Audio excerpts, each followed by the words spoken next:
Allez, salut tout le monde, c'est Mika de la chaîne Passion Pêche. Concrètement, aujourd'hui, je vais vous faire une vidéo qui va avoir un petit peu, on va dire, rien à voir avec ce que je fais d'habitude, c'est-à-dire vous montrer des vidéos quand je pêche. C'est la première fois que je fais un tuto, donc c'est une première pour moi, c'est pas facile, je tiens à le dire. Et c'est vrai que parler devant la caméra, c'est quelque chose qui est pas évident, parce que même si j'aime bien parler, hein, les gens qui me connaissent, je pense qu'ils pourront le dire. Faut chercher un peu ses mots, faut trouver ce qu'on va dire et c'est pas toujours évident, mais je pense qu'en fait le fait d'être le plus naturel possible, ça permet surtout de ne pas bégayer et puis de faire des phrases qui veulent rien dire. Voilà, donc ça y est, je suis dedans. Ouh, magnifique. Voilà, donc aujourd'hui ce que je voulais vous présenter, déjà c'était dans un premier temps le matériel que j'utilise souvent quand je vais à la pêche, hein, parce que bon, comme vous le savez, ça fait maintenant 1 an et demi que je fais ma petite chaîne personnelle au niveau de la pêche à la truite, et c'est vrai que je pêche essentiellement à la cuillère et au verron manié. Et il y a vraiment une pêche qu'on sait tous, hein, qui marche très très bien, en tout cas un type de pêche, un type d'appât. De toute façon, on m'a toujours dit que l'appât naturel c'est l'appât qui fonctionne le mieux pour la pêche à la truite, et je pense que c'est vrai, enfin en tout cas ça c'est mon expérience à moi. Je pense que le verron manié est un appât qui peut être mortel. Oh tiens, le petit chat. Oui, attendez, je vous présente mon chat. Huggy. Voilà, c'est le mien, c'est moi qui l'ai récupéré celui-là. Voilà, il est tout mignon, hein. Voilà, mais il va pas m'embêter parce que c'est moi qui tourne là, hein, donc c'est pas toi qui... Ok, d'accord, oui, oui, tu veux être avec Aligno. Oui, mais non, non, ok. Voilà. Comme je vous disais, l'idée c'est de vous montrer un petit peu, enfin du moins vous expliquer comment moi je pratique la pêche au verron manié. Alors je sais qu'il y a beaucoup de pêcheurs qui me disent que le verron manié est une arme destructrice en termes de capture de poissons, parce que c'est vrai que c'est un appât qui marche très bien. Je pense que les pêcheurs confirmés pourront vous dire tout à fait qu'il y a beaucoup de poissons pris grâce au verron manié, hein, parce que c'est vrai que c'est un appât où c'est qu'on peut aller un peu partout, suivant le type de canne que vous utilisez, les endroits où vous allez, les recoins où se trouve le poisson. On peut aller un peu partout, on peut le manipuler en dessous des pierres, en dessous des caches, enfin tout ce qui, on va dire, peut permettre d'aller au plus profond du repère de la truite, pour moi.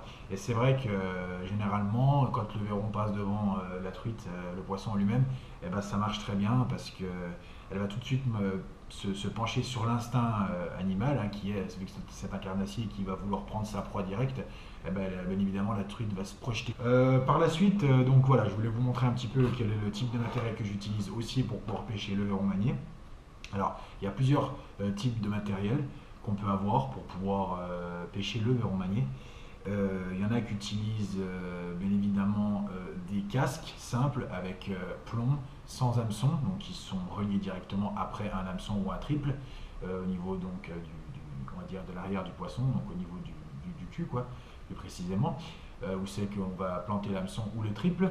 Après il y a aussi des plombs simples ou des olives. Moi je appelle ça une olive, hein, donc un plomb simple où c'est qu'on va le mettre directement dans la gueule avec un triple. Donc là ce sera aussi de la pêche au verron manié, mais qui sera plus sur le ressort on va dire je pense qu'on pourra moins travailler le verron parce qu'il y a différents types de plombs, donc on va dire de matériel utilisé pour pêcher le verron manié qui vont plus ou moins aider à bien faire nager son verron. Tout simplement, voici, donc je vais l'ouvrir, ça va être très simple, hein. Je vais l'ouvrir. Je vais vous montrer quel est le type je crois que je ne vais même pas avoir besoin du ciseau finalement.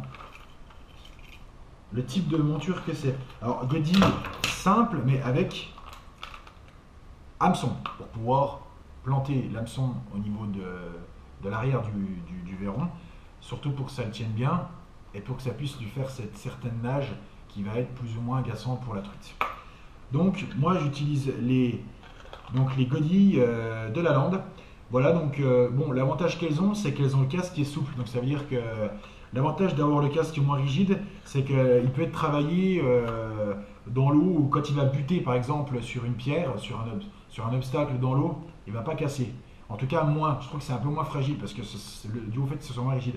Après, il y en a qui utilisent donc des godilles de d'autres marques que je pense qu'ils vont très bien aussi, que j'en utilise aussi parce que j'ai relativement utilisé celle-ci l'année dernière, les de la lande, mais il y a possibilité que j'utilise aussi d'autres marques. Hein. Je ne suis pas du tout arrêté là-dessus et je ne vais pas stipuler telle marque parce que pour moi, une godille c'est une godille, un plomb c'est un plomb. Quand on pêche à la truite au verron manié et qu'on vient perdre sa godille, ça fait cher parce que maintenant le matériel de pêche devient de plus en plus cher.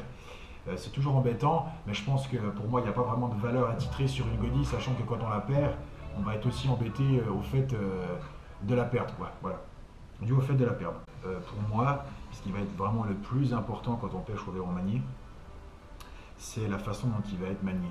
Parce que j'ai déjà vu beaucoup de pêcheurs, alors encore une fois, je ne critique pas les pêcheurs qui pêchent au verron manié de manière différente de moi, bien au contraire, chacun a sa façon de pêcher, chacun a sa manière de manier un verron. Moi, j'ai appris, bon, je ne vais pas mentir, il y a mon père qui m'en a beaucoup appris, parce que ça a toujours été un grand pêcheur de truite au verron manié. Il m'a expliqué la manière dont il faisait, et c'est vrai que je l'ai souvent reproduit, et j'avais l'impression que c'était quand même efficace. Après, voilà, je pense que ça dépend de comment le poisson a envie de mordre, si le poisson a envie de mordre, l'humeur, le temps. On sait tous que les conditions climatiques, tout ça, il y a beaucoup de, on va dire, de circonstances pour que le poisson ait envie de mordre. Hein, on est d'accord. Ensuite, je vais vous parler donc d'un autre appât que j'utilise beaucoup, parce que c'est vrai que ça fait un petit moment que j'habite dans la région. Donc j'habite Patornay, je vous parle en ce moment dans ma maison, j'habite à Patornay, hein, tout simplement, ça coule de source.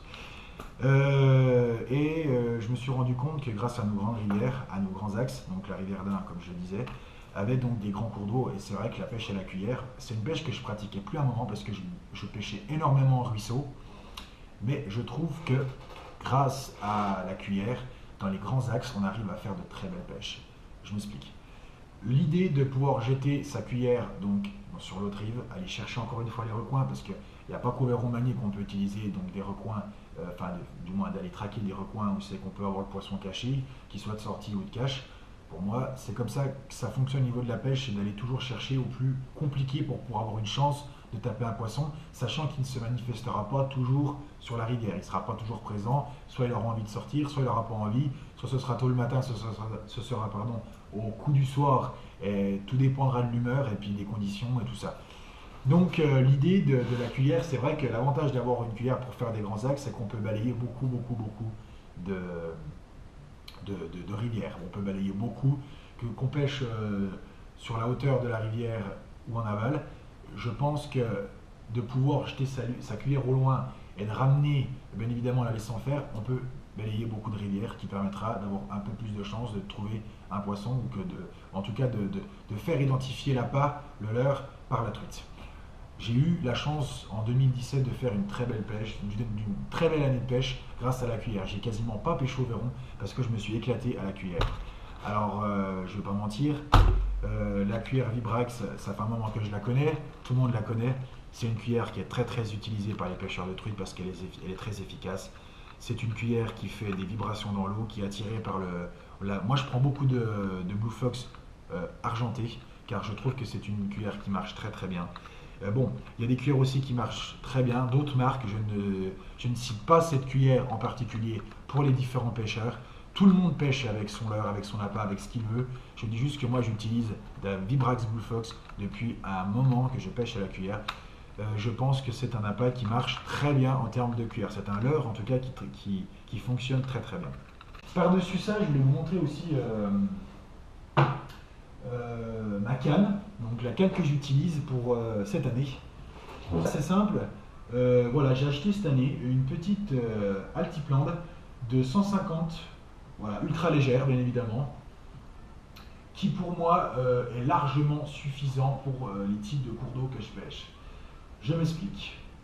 On sait tous que plus on va pêcher des petits ruisseaux, plus on va avoir besoin d'un petit lancer. Ça, c'est mon avis. Il y en a qui peuvent pêcher avec des grandes cannes parce qu'ils préfèrent aller faire même dans les ruisseaux des coins qui sont un peu plus loin, pour pas effrayer le poisson et tout. Moi je trouve que les petits lancers servent vraiment à, on va dire, à pêcher plus précisément avec votre appât, que ce soit au verron ou avec une cuillère. Franchement, je vais la tester. Je pense que c'est une bonne petite canne, parce que elle est légère, voilà, donc c'était prévu, c'est une ultralight, ultra légère, et puis surtout, en termes de maniabilité, je la trouve vraiment sympa. Je l'ai essayé un petit peu comme ça avec un leurre, avec un rapala, pour voir un peu ce que ça donne en termes de lancer. Je la trouve pas mal maniable. J'attends de voir à l'ouverture ce que ça peut donner. Voilà, et j'insiste encore une fois sur le fait que, pour ma part, je trouve que les petits lanciers permettent vraiment d'être précis sur les types de spots que vous voulez lancer. Après, j'ai envie de dire, ça coule de source, hein, je vous apprends rien, vous savez très bien qu'avec une petite canne, vous allez pouvoir vraiment faire des lancers qui sont plus ou moins précis. Voilà, et c'est surtout aussi sur le fait que quand on utilise des toutes petites cuillères, je trouve qu'on manque de précision parce que la cuillère va être très légère. Et le fait qu'elle soit légère, vous n'allez pas pouvoir vraiment lancer là où vous désirez. Et je trouve qu'avec une cuillère qui est un peu plus lourde, vous allez vraiment avoir plus de précision là où vous voulez jeter votre leurre. Voilà. Donc voilà, je vais voir ce que ça va donner pour cette année. Donc la petite Altiplande, ultra légère. Donc combien qu'elle fait de grammes, je ne pourrais pas vous dire. Si, 0,5 grammes pour 5 grammes, donc c'est très léger, hein, on est bien d'accord. Mais franchement, je pense que ça peut être pas mal du tout. C'est fini pour ce petit tuto. J'espère que ça vous aura plu. J'espère que tout ce que je vous ai apporté, ou du moins toutes les informations que je vous ai données, pourra vous aider ou vous intéresser. N'hésitez pas donc à mettre un pouce bleu sur la vidéo, ça me fait toujours plaisir. Moi, je débute dans YouTube, enfin sur une chaîne YouTube. J'adore faire des vidéos pour montrer ma passion. Je souhaite vraiment encore développer tout ça avec un nouveau matériel. J'espère que ça viendra petit à petit. Là, il va y avoir une nouvelle GoPro pour pouvoir aussi, ça fait partie des nouveautés que j'avais stipulées dans ma dernière vidéo que j'avais publiée. En termes de caméra avec un micro, parce que je sais que dans mes anciennes vidéos, on n'entendait pas comme il faut. Et je trouve ça très gênant et je peux le comprendre. J'en suis encore désolé pour mes abonnés. Là, on est à 65, j'en ai eu 2 ce mois-ci.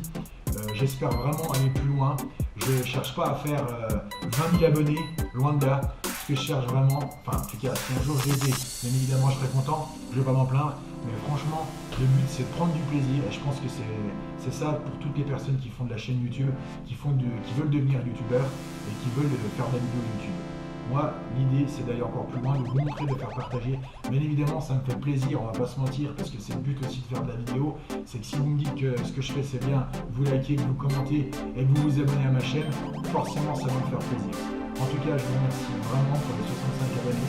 J'espère arriver au 100 très rapidement. Ça me ferait vraiment, vraiment plaisir.